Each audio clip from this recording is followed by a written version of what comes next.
Puputukan ko ngayon ang 700 meters. Tingnan natin kung ano ang performance nito.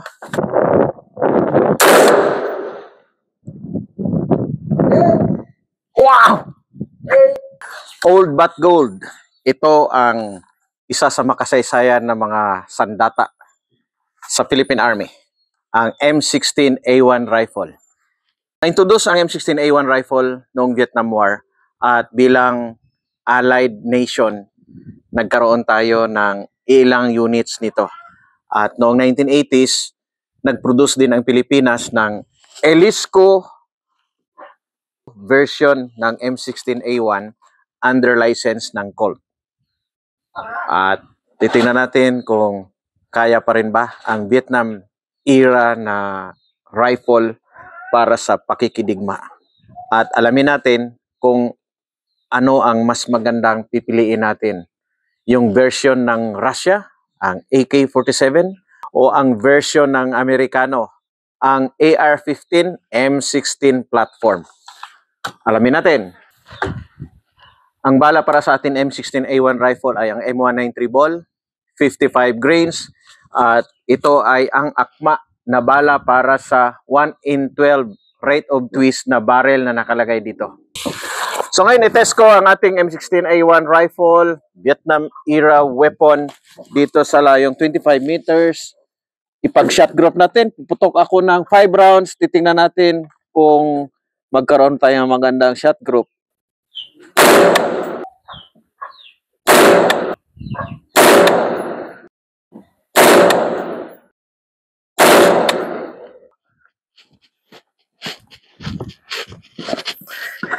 Ito yung tama natin. Sa 5 rounds, merong himiwalay na isa. Ito yon. Kikita ninyo, ang kanyang accuracy, kaya pa rin less than 1 inch ng shot group. So, tanggalin natin yung dalawa. Kung tanggalin yung dalawa, yan yung shot group niya. Okay? Pwede pa. Old but gold. Ngayon, dahil hitting left tayo, mag-adjust tayo papunta sa right. Nang sa gayon, makapagpatama tayo hanggang 100 meters. Ito yung mag-adjust na. Papunta tayo sa right kasi hitting left tayo. Pupunta tayo sa right. 1, 2, 3, 4, 1 inch na yon. 1, 2, 3, 4, 2 inches na yon. 1, 2, 2.5. So tingnan natin kung kakanan siya. Titingnan natin ha, kakanan siya dapat. Hitting height ay masyado. So, ito yung direction ng up. So, ipag-i-down natin, dito papunta. Ito. Another one. So, test din yon kung calibrated pa yung sights natin with respect dun sa ating bala. Tingnan natin kung susunod.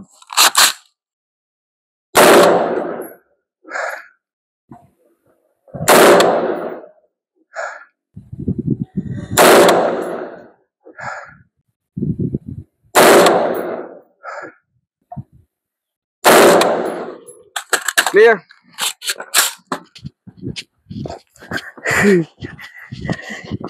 So ngayon, kumanan. Nasubrahan. Ito na, kumanan. Galing dito, kumanan. So, ibalik ko 1 inch. Tapos, ibalik ko siya 1 inch papunta sa kaliwa. And then, 1 inch pataas. And good to go tayo. Up natin. 2, 3, 4. Okay? Turuan ko yung technique. Pag nangingintab yung front sight, paitiman natin. Susunugan lang natin ang pangtapal. Paitiman natin para hindi nangingintab, hindi maapektuhan ang ating aiming. No? Kapag nangingintab yan, hindi perfect ang ating aiming point. Okay, so ngayon, naitiman na natin. Mayroong nabibili actually, sight block, ang tawag, sight block. And that will enable you to quickly blacken your sights para hindi matagal na proseso ang iyong gagawin.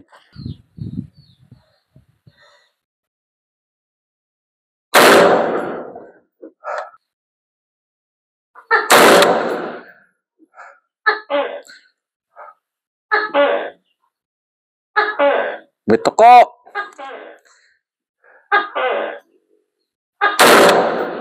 3, 4, 5. Diba? Shoot! Pasok. Kung tanggalin mo yung dalawa, ayan, magkatabi sila. More or less 1 inch lang.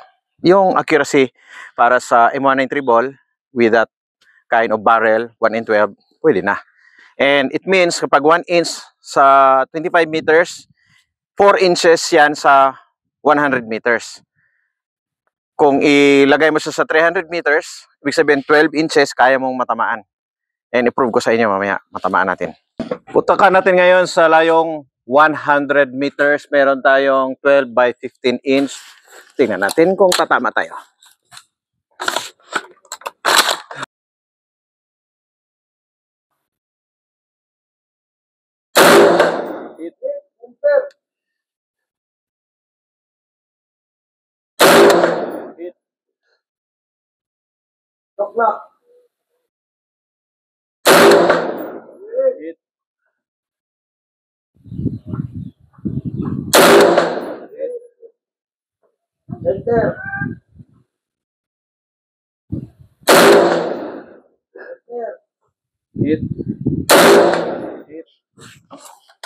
So tumatama tayo sa 100 meters. Subukan natin mamaya doon sa 200, 300, and then sa 500 meters.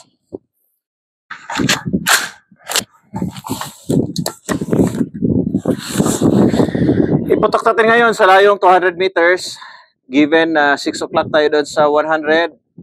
Dito naman ay dead center. So alamin natin kung makatama tayo. Mayroon tayong full value wind around 10 kilometers per hour. Expected na may wind drift papunta sa left. I will aim right. Dead center pero aim right. Ready? Spotter?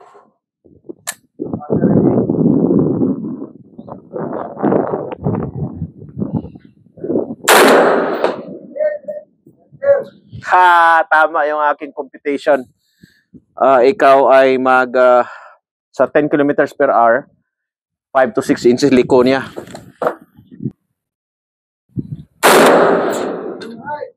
Hitting right. Huminto yung hangin.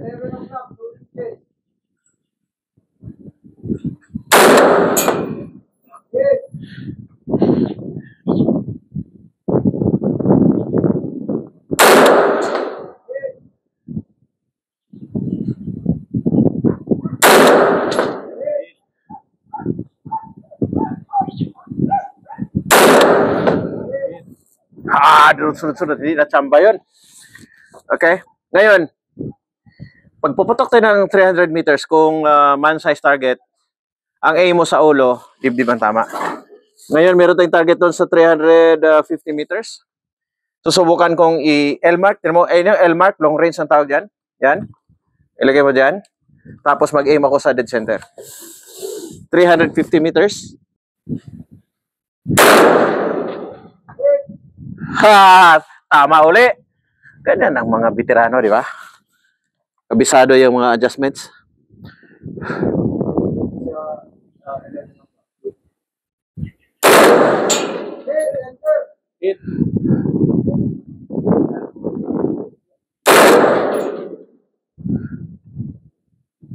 Tumama yan, hindi?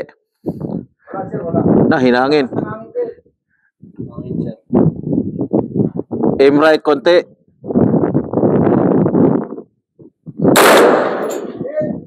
Tama. Full value wind. Anticipate ko 5 inches, 5 to 6 inches. Aim right.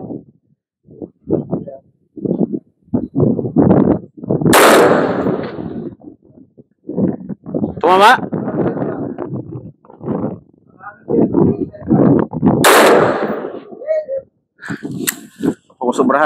Masubrahan ang compensate mo. Huminto ang hangin. Patay ka ngayon. Miss hitting right. Ngayon, pupunta tayo sa 500 meters. Kalahating kilometro na ito M16A1, 500 meters. Kung kaya ng AK, kaya ba ng 556? Of course, ang AK ay 762 by 39. Mas malaki yung kanyang projectile. And pag mas malaki ang projectile, it means mas mataas ang kanyang bullet coefficient, mas resilient siya sa effect ng wind.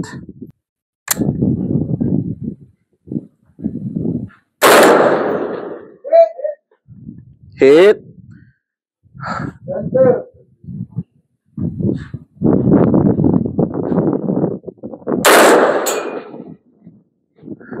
Yun.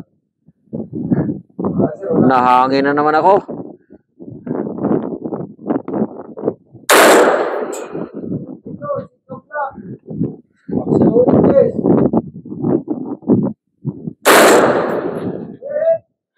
Hit.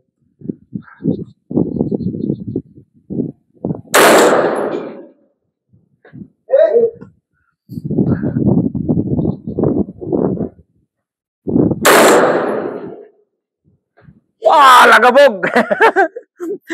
Pag walang hangin. Okay. Ha? 556 na. Puputukan ko ngayon ang 700 meters. Tingnan natin kung ano ang performance nito. Okay. Sa kanan.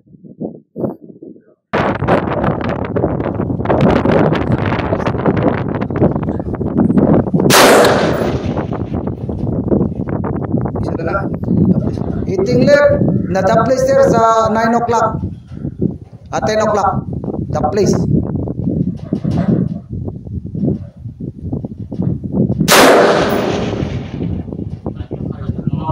Five o'clock, 3 inches. 3 inches? Yes, sir.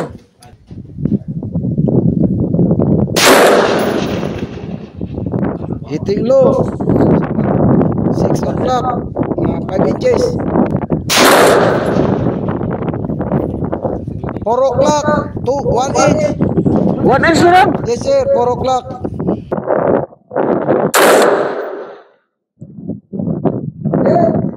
Wow! 8 o'clock here. Umitim? Yes, sir. The place, Umama tayo! 300! 700 meters! Isa pa. Hindi na tambayan ha. Pagdalawahan ko yan ha.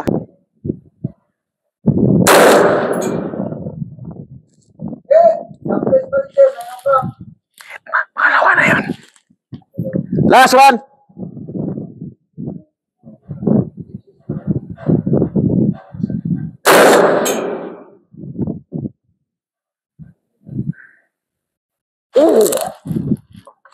Wala. Nakatama ako ng 2 beses sa 700 meters. Happy na ako dun. Okay na yun.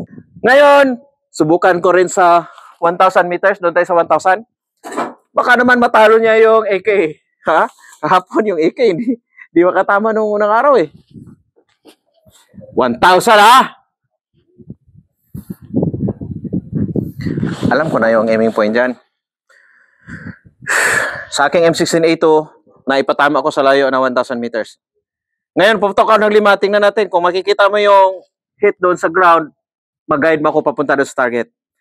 And since mayroong full value wind, I will aim at the right of the target.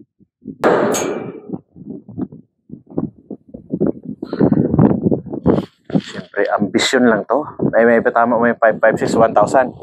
But back in 2005, doon sa Esplendido, nung nag-training ako sa Bangko Sentral ng Pilipinas, yung aking M4 ay naipatama ko sa 1,070 meters.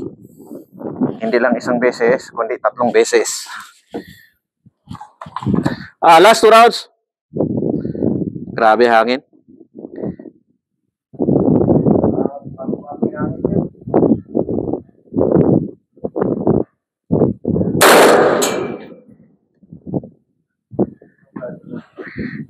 Last one.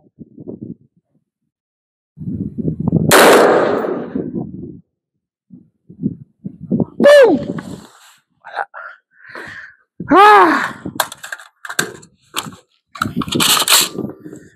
Nakikita naman natin. Yung ating M16A1 rifle ay actually, ang maximum range ay 2,653 meters. Iyon ay kung makuha mo yung tamang angle, which is 29 to 31 degrees. Ang ibig sabihin, sa 1,000 meters, kayang-kaya pa yan na matama natin, pero hindi ganun ka-accurate. Ang bala, Ayon sa aking experience, pagdating ng around 600 meters ay mayroong tinatawag na angle of view. Medyo pahiga na siya. Ang tama niya ay medyo pahaba na kasi nakaganon na yon ang bala. Pag more than 600 meters, baka nag-start na siya magtatambol kasi hindi na siya kayang i-push nung kanyang propeller. Yung propellant niya, yung kanyang pag-push niya, yung energy niya to push papunta doon ay hindi na ganun ka-powerful. Pero umaabot pa rin. So, daydreaming na lang tayo, natatama tayo sa layo na yan. Kung M16A2 ito at gagamitan ko na mas mabigat na heads, mas mataas ang probability na tatama tayo dyan. Unang-una, dapat makikita natin yung ground sa mag-guide ako ng spotter saan bumagsak. Nang sa gayon ay ma-adjust ko using hold-offs.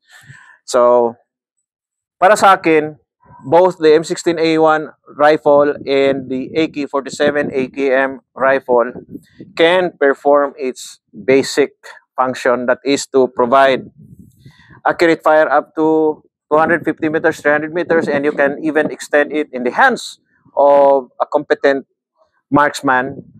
It can hit targets out to 500 meters as what I have shown. So kung nasa inyo na yon, kung alin ang pipiliin mo, kung tamad ka nga maglinis, doon ka sa AK-47. Kung gusto mo na kaparehas ka ni G.I. Joe, dito ka sa M16A1 rifle. Ikaw, anong gusto mo? M16A1 or AK-47? Para pala sa mga nanonood na aking video, huwag kayong mahiya. I-like nyo yung dalawa kong channel. Ito yon at ito yung isa. At kung nagugustuhan nyo, i-share ninyo. No? I-share ninyo, i-subscribe ninyo, at makipagtalakayan kayo sa comment section. Maraming salamat.